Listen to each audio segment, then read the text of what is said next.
Welcome. This is the first in a series of videos that I hope to do on those really important personal finance concepts that we neglect to teach you in college, but that you really need to know.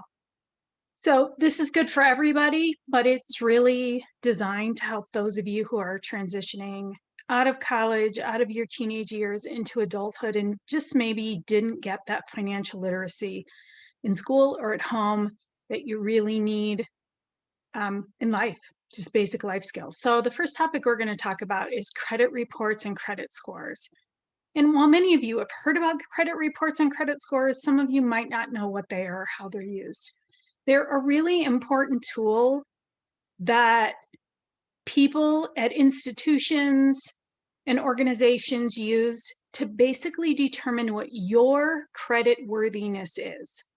A credit report is an actual report that's compiled with information from people who have lent you money in the past, whether that be by issuing you a credit card or giving you a student loan or a car loan or things like that. And it basically tracks all of that activity, has the balance that you owe, the payments you're required to make if you're ever late on payments and things like that. But it's a summary of all of your credit history. And you can see there at the top right-hand corner that there's also a credit score. There's 3 different credit scores that were created or derived by the 3 major credit reporting bureaus out there. You can see that they're a little different. They're not identical, but they're pretty close to the same. And what this credit score is it's basically a number that represents your credit history. Instead of someone having to look at all of the detail on a credit report, the credit score is an indicator on how credit worthy you are. And so it gives people who potentially are creditors an opportunity to sort of take a peek into your past without having to look at all of the detail. So your credit score, like I said, it's a single number. It ranges anywhere from 300, that's the absolute lowest, to 850, absolute highest. So your credit score is compiled by taking all of that information from your credit report and assigning it weighted values and turning it into one simple number. So the biggest thing, the most heavily weighted thing on your credit score is going to be your payment history. Do you make your payments on time? Do you make at least the minimum payment, and do you make them on time? That is the most important thing when it comes to deriving your credit score. The amounts you owe, are you maxed out? Or do you not borrow much against your loans, or do you not have very high credit card balances? That's going to be another piece that is going to go into compiling that credit score. New credit.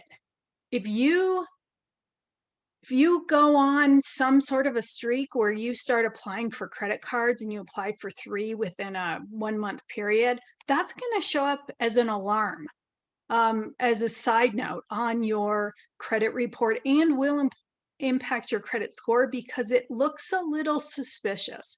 Why are you trying to get all of this credit right now? And it can impact your credit score if you apply for a lot of credit all at one time. The length of your credit history, for young people, this is going to impact your credit score, but there is nothing you can do about it.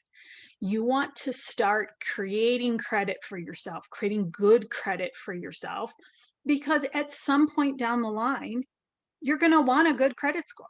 Okay. The other thing that goes into it is your credit mix. This has to do with the variety of credit that you have. The bigger the variety of credit you have, the better that is going to reflect in your credit score.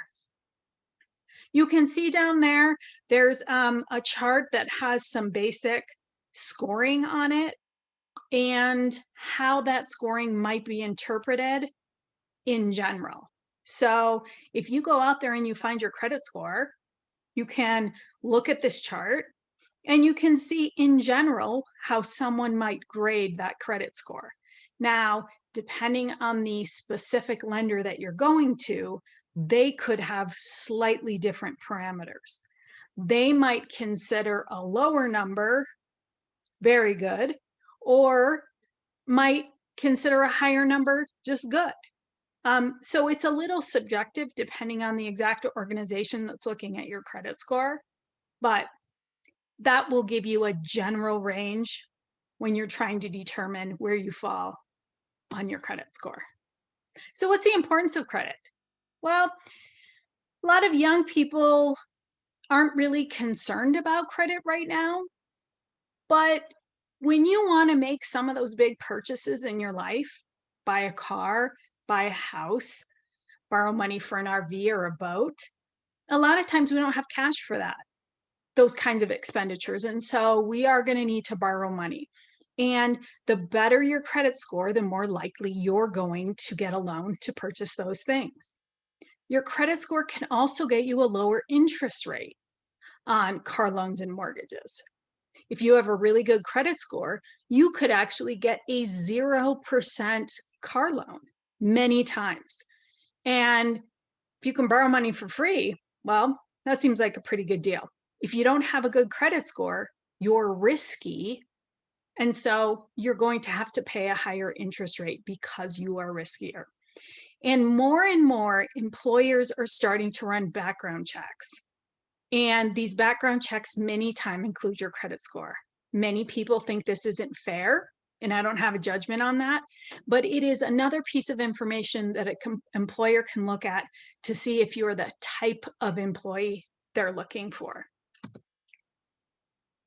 So, as a really good rule of thumb, looking at your credit report at least once a year is important, and you actually are eligible to receive one free credit report a year. You can see a website here down at the bottom that you can go to. There are 3 basic credit bureaus, and they're going to be off there to the right, that will produce those credit reports for you. Any of those are going to be fine.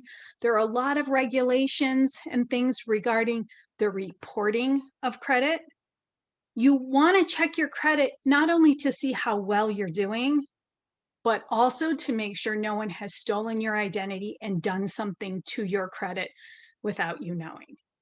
A lot of times, your bank, your credit card provider will actually give you up-to-date credit scores that are available on websites or on apps for those particular banks or credit cards. So your homework is to go out and see if you can find a credit score for yourself.